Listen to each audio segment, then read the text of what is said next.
राहुल गांधी को लेकर एक मजेदार बात यह है कि भले ही वो कांग्रेस के नेता हैं, लेकिन उनके बयानों से फायदा अक्सर भाजपा को ही होता दिखा है। अगर आज भाजपा देश की सबसे बड़ी पार्टी बनी हुई है, तो उसमें कहीं ना कहीं राहुल गांधी के भाषणों का भी हाथ है। वजह, उनकी टीम कुछ और लिखकर देती, लेकिन मंच पर जाकर वो कुछ और ही बोल देते थे।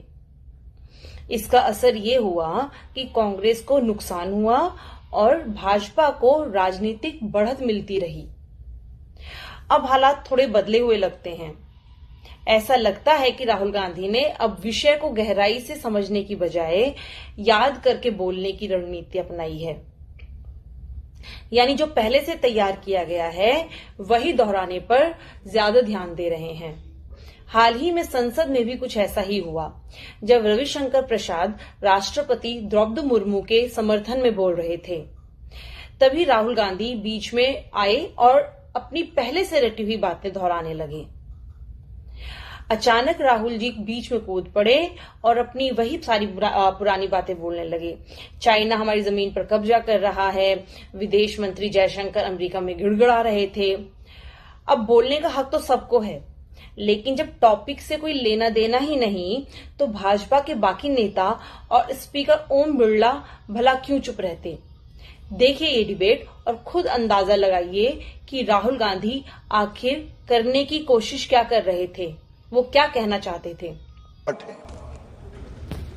और हम सभी का नैतिक दायित्व है, संवैधानिक दायित्व है कि हम उनका सम्मान करें। राजनीति में उस सभापति की विरोध होता है, हम अपनी बात कहेंगे, वो अपनी बात कहेंगे, लेकिन विरोध का कोई अस्तर होगा कि नहीं होगा, विरोध की कोई गरिमा होगी या नहीं होगी। महामहिम राष्ट्रपति के उस दिन के उद्बोधन के बाद एक विपक्ष की बड़ी पार्टी की बड़ी नेत्री ने क्या कहा उनके बारे में? पुअर लेडी, ये शब्द है क्या? क्या मतलब है इसका? आज मैं बहुत गंभीरता से ये विषय उठाना चाहता हूं। महामहिम राष्ट्रपति जी के द्वारा जिम्मेवार लोगों के द्वारा जो टिप्पणी की गई है, उसकी बहुत भर्त्सना करना चाहता हूं। ये गलत है, ये नहीं होना चाहिए था। महामहिम राष्ट्रपति संसद के पार्ट है और हम सभी का नैतिक दायित्व है, संवैधानिक दायित्व है कि हम उनका सम्मान करें। महामहिम राष्ट्रपति जी द्रौपदी मुर्मू जी बहुत ही साधारण परिवार से आगे बढ़ी और अपनी मेहनत, शिक्षा, लगन और सेवा भाव से वो राज्यपाल बनी। और मैं कहना चाहूंगा, राज्यपाल से हटने के बाद वो अपने गांव चली गई। उनके परिवार में कई कष्ट हुआ, बेटियों को पढ़ाने के लिए उन्होंने स्कूल खोला और बाद में मुझे गर्व है भारत के प्रधानमंत्री पर कि एक वंचित आदिवासी समाज की एक योग्य नेत्री को भारत का राष्ट्रपति बनाया गया। और उस सभापति जी, मैं ये बात बहुत शालीनता से कहना चाहूंगा कि पिछले 2 वर्षों में जब से वो राष्ट्रपति हैं, उन्होंने अपनी गरिमा, अपनी शालीनता से राष्ट्रपति के पद को एक नई ऊंचाई दी है। ये मैं सदन में कहना चाहता हूं।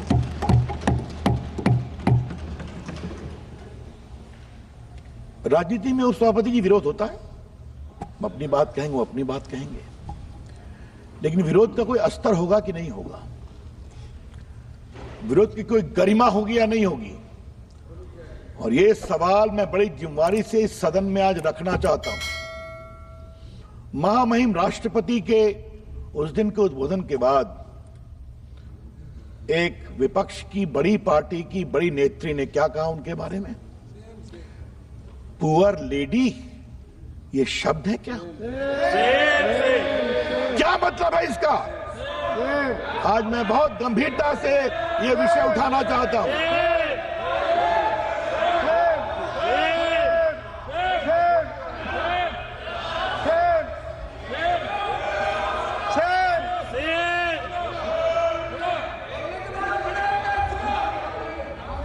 उपसभापति जी,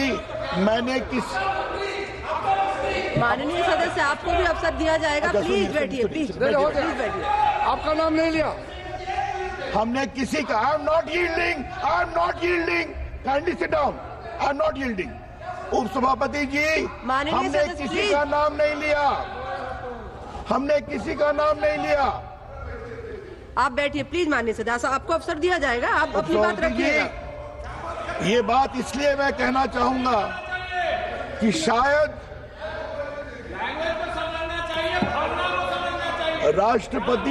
राष्ट्रपति भवन के द्वारा बोला है तो सुनना सीखो। शायद पहली बार एक प्रेस रिलीज करके उसका प्रतिकार करना पड़ा और मैं वो पढ़ना चाहता हूं।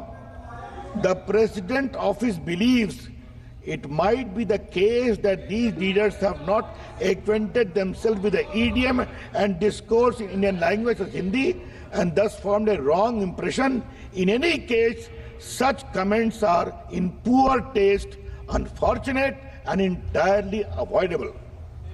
मैंने राष्ट्रपति जी के द्वारा जो टिप्पणी की गई है वो मेरे पास है और मैं आज इस सदन के ऊपर अपने भाषण में महामहिम राष्ट्रपति जी के द्वारा जिम्मेवार लोगों के द्वारा जो टिप्पणी की गई है उसकी बहुत भर्त्सना करना चाहता हूं। ये गलत है, ये नहीं होना चाहिए था और हम सबों को बहुत गर्व है महामहिम द्रौपदी मुर्मू जी पर जिस तरह से उन्होंने आचरण किया, उन्होंने भाषण। And the army has contradicted the Prime Minister. It's true. The Prime Minister has denied it. The Prime Minister has denied it. And the army has disagreed with the Prime Minister that China is sitting on 4,000 square kilometers of our land, of our territory.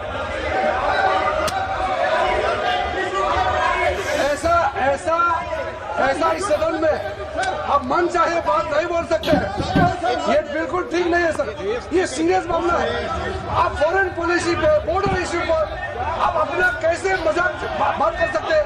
अपना मन मरण कहानी आप बना के बोल रहे हैं। ये तो बहुत सीरियस मामला है। विदेशी प्रतिपक्ष के नेता जो आप विषय बोल रहे हैं, जो विषय आप बोल रहे हैं उसके तथ्यों को सदन के पटल पे रखना। मेरा अनुरोध है, लीडर ऑफ अपोजिशन बोले, हम लोग शांति से सुनेंगे, ये आपका अधिकार है बोलने का, मगर आप मन चाहे ऐसे सीरियस इशू पे कैसे बोल सकते हैं? ये सीरियस मामला है। आप सदन में से बोलते हो, सीमा का बात ऑफिसर पर्सन से अलग बात करते हैं, ऐसा मत बोलिए, ये देश के लिए ठीक नहीं है, आपको सीरियस होना पड़ेगा। When we talk to the United States, we would not send our foreign minister to invite our prime minister to his coronation. We will not send him 3 or 4 times, please invite our prime minister. Because if we had a production system and if we were working on these technologies, the American president would come here and invite the prime minister. So it is important to understand where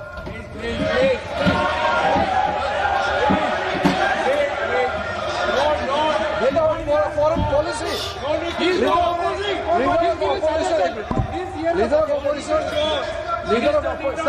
Leader of opposition cannot make such serious, unsubstantiated statement. This is related to the relation between two countries, and he is making a unverified statement about invitation of the Prime Minister of our country. Is matter of our country. How can you make such kind of statement? He is leader of opposition. He should be responsible in making such statement. ये ठीक नहीं है sir. LOP is giving a very positive suggestions. Why they are worried, sir? For the country, he is giving. Leader of opposition has the information from any official source. He must inform the House.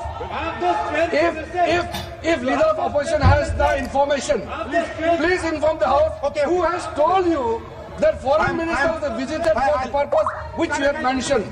You must specify it. So, I'm sorry that disturbed you, that question. I apologize for disturbing your peace of mind. Okay. It's okay. I've apologized. I've apologized for disturbing your peace of mind. I'm sorry. Apologize for lying to the house. ऐसा नहीं होता है। तो serious होना चाहिए leader of opposition को। कम से कम देश के मामले में तो एक हो, देश के मामले में तो एक वॉइस से बोलना चाहिए। लीडर ऑफ अपोजिशन को इस तरह का बयानबाजी नहीं करना चाहिए। वैसे राहुल जी को सीरियस रहने की नसीहत तो उनकी खुद की टीम भी देती होगी, लेकिन सुनते कहाँ हैं। ये तो वही मामला हो गया, कहे बिरजू महाराज कौन सुनत नाही। तो दोस्तों, आपकी इस पूरे मुद्दे पर क्या राय है, कमेंट में बताइए। वीडियो को लाइक और शेयर करें और हमारे चैनल को सब्सक्राइब करना ना भूलें। मिलते हैं अगले मजेदार टॉपिक के साथ, तब तक जय हिंद।